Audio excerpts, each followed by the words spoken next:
Olá, meu amigo, minha amiga, muito obrigado por vocês estarem aqui no Portal do José. E nós todos estamos sendo bombardeados por essa notícia, o episódio que envolveu a prisão e a soltura do criminoso André do Rap.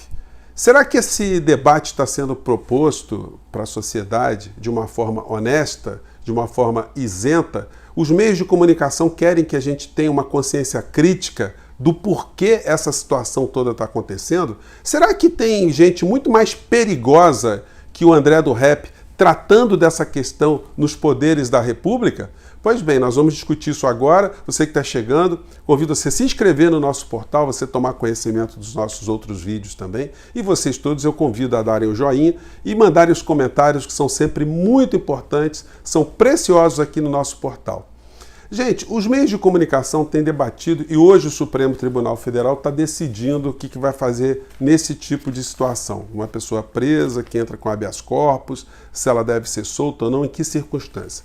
O jornal aqui, o Globo, né, está tratando esse tema na capa, mas todos os jornais do Brasil inteiro estão tratando dessa questão.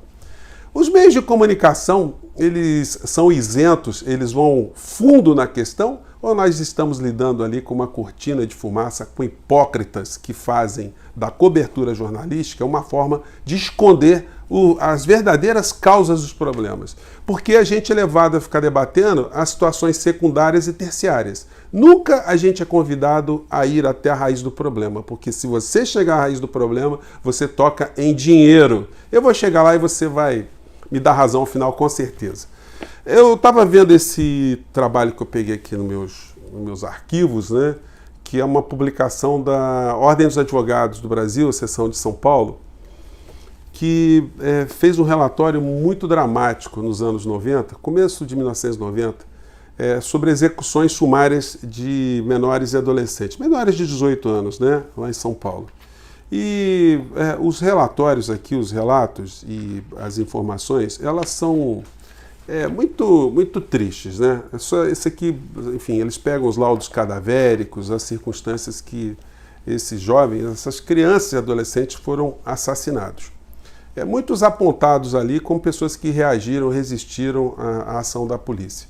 E o texto de abertura é elaborado pelo ex-presidente da OAB, José Roberto Batóquio, isso em 1992. E ele nos advertia ali como essa questão da violência é utilizada de maneira torpe, uma maneira vil, para angariar votos, sempre com um discurso fácil e sempre sem atacar a raiz do problema. Antes da gente chegar ao caso específico, eu quero perguntar para vocês algumas questões. Uma criança no berçário, ela já nasce inclinada a ser uma criminosa? Uma criança no berçário, ela é racista? Ela tem uma noção de pátria? Ela pode ser xenófoba? Ela pode discriminar uma pessoa de outra raça, de outra nação? Bom, você já sabe da resposta e essa questão não foi indagada somente por mim com vocês aqui no nosso papo de hoje. Se a gente pegar aqui um pensador francês, o Rousseau, ele escreveu um livro em 1762 chamado Emílio ou a Educação. Nesse livro, o Rousseau ele mostra pra gente isso que eu comentei com vocês, que toda criança nasce absolutamente pura. Você não pode olhar para uma criança no berçário e dizer, olha, essa aqui vai ser o André do Rap, traficante, perigoso no futuro. As coisas não funcionam assim. Toda criança que nasce num lar, que nasce com algum tipo de estrutura, uma educação, carinho, afeto, essa criança vai delinquir. Por quê? Por que um ser humano vai chegar para esse lado?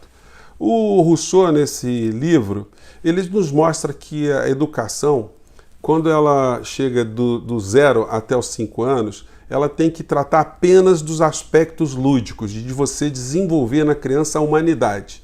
Você desenvolver a felicidade, o companheirismo, a solidariedade, o respeito pela outra criança, desenvolver o afeto, o amor à natureza, aos bichos, enfim. Você preparar essa criança para uma situação emocional para que, a partir daí, ela comece a receber os ensinamentos formais. chegando até os 12 anos, a partir dos 12 anos até os 15 anos recebendo informações mais técnicas e a partir dos 15 anos recebendo ou estando disponível, né, a escolher seus próprios caminhos de uma forma consciente, de uma forma mais estruturada.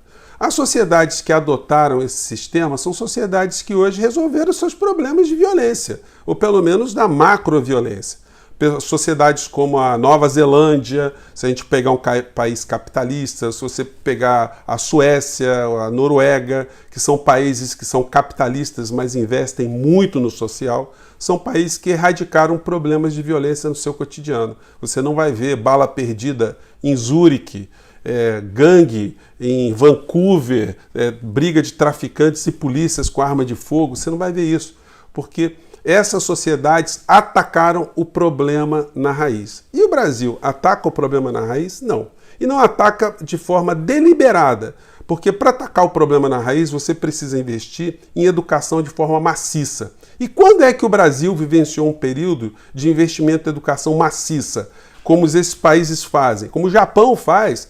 E se a gente for pegar um exemplo do Japão, que investe em educação em tempo integral, e pegar de um país pobre como Cuba, vocês vão ter o mesmo denominador comum. Vocês vão ter um grau de violência absolutamente baixo nessas sociedades, porque você desenvolveu aspectos de comportamento, ou de respeito social, ou de respeito a valores muito aprofundados nessas sociedades. Para dar um exemplo para vocês, para mostrar que a questão não está exatamente no modelo econômico, mas no modelo educacional que esses países ou que as sociedades podem desenvolver para melhorarem ou para simplesmente acabarem com o surgimento dos seus Andrés dos raps, ou do rap. No Brasil, onde 60 mil pessoas em média são mortas por ano com armas de fogo, isso sem falar na margem cinzenta da criminalidade, que são os crimes que não são noticiados, não são registrados, não são investigados, que dão um número muito maior do que esses que oficialmente chegam a todos nós todos os dias. E aí, como o José Roberto Batóquio dizia nesse trabalho aqui, que tem 28 anos, né, gente? E os problemas vão se repetindo. O discurso raso, ele se presta sempre a oportunistas, a vigaristas, a lacaios que fazem um discurso fácil que o problema se resolve na bala, né? Ou resolve a bala. E aí a gente vai tendo cada vez mais esse assunto sendo jogado para debaixo do tapete. O Supremo Tribunal Federal, portanto, ele é responsável? Sim, ele também é responsável. E ele é responsável porque ele não toca nessa questão na sua nascente, no seu âmago, lá atrás. Ele não mostra que tem que ser feita ou feitas, né, políticas públicas que invistam maciçamente em educação para que a gente não tenha esse tipo de situação. Uma sociedade com abismo social tão grande como o nosso vai produzindo milhões e milhões de crianças sem perspectiva, sem educação, sem carinho, sem afeto, sem a possibilidade de sonho, com famílias desestruturadas, criando famílias também desestruturadas ainda muito jovens. Então a gente tem um caldeirão muito grande que, diante do volume de pessoas que são discriminadas e são jogadas nesse atraso social, até que nós temos um número pequeno de pessoas que transgridem, por incrível que pareça. Nas nossas penitenciárias são mais de 800 mil pessoas, em regra pessoas entre 18 e 25 anos. Vejam como é que vai chegando gente no sistema o tempo todo. Por mais que a polícia prenda, a polícia mate e a polícia morra, que os policiais fiquem absolutamente com a noção que estão enxergando o gelo, por mais que o Ministério Público denuncie, por mais que pessoas cheguem até as carceragens e até o Supremo Tribunal Federal em algum grau de recurso ou outro, o problema não para, porque a fonte está chegando cada vez com mais gente. E o que estão fazendo os governos ao longo de tanto tempo? Nós nunca tivemos no Brasil uma cruzada visceral a favor da educação, para a gente evitar que surjam mais Andrés do rap. E esse debate não é realizado, né, gente?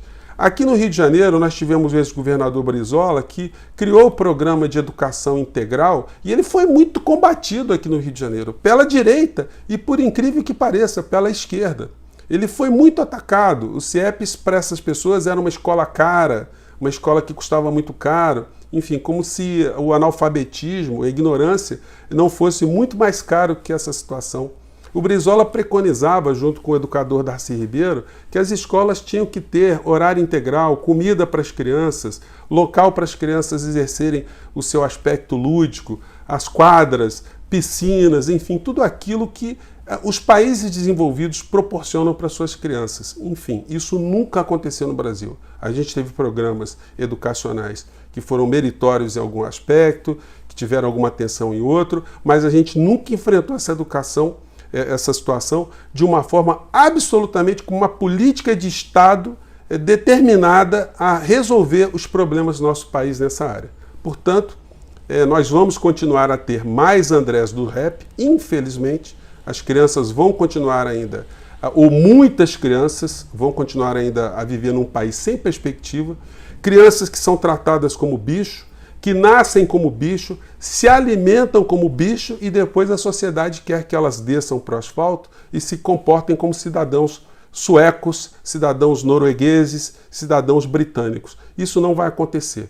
Um aparelho cego, o aparelho judiciário é cego, o aparelho do Poder Executivo é hipócrita e cego, os meios de comunicação são cúmplices desse sistema econômico que faz com que cada vez mais recursos que poderiam ser jogados na educação vão para gerar ou girar a ciranda financeira.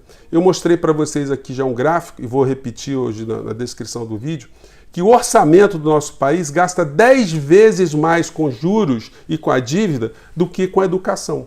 E esse debate não é levado ao cidadão de uma maneira geral. Então, como é que a gente vai resolver essa questão? Amanhã a gente vai estar discutindo outra prisão ilegal, outra soltura legal, outra soltura ilegal, disputa entre pessoas do Poder Judiciário, entre ministros, e o debate sempre será míope. O debate nunca enfrentará a questão, porque para enfrentar a questão, a gente tem que mexer no orçamento, tem que ter uma política de Estado, tem que ter uma política de futuro para o nosso país.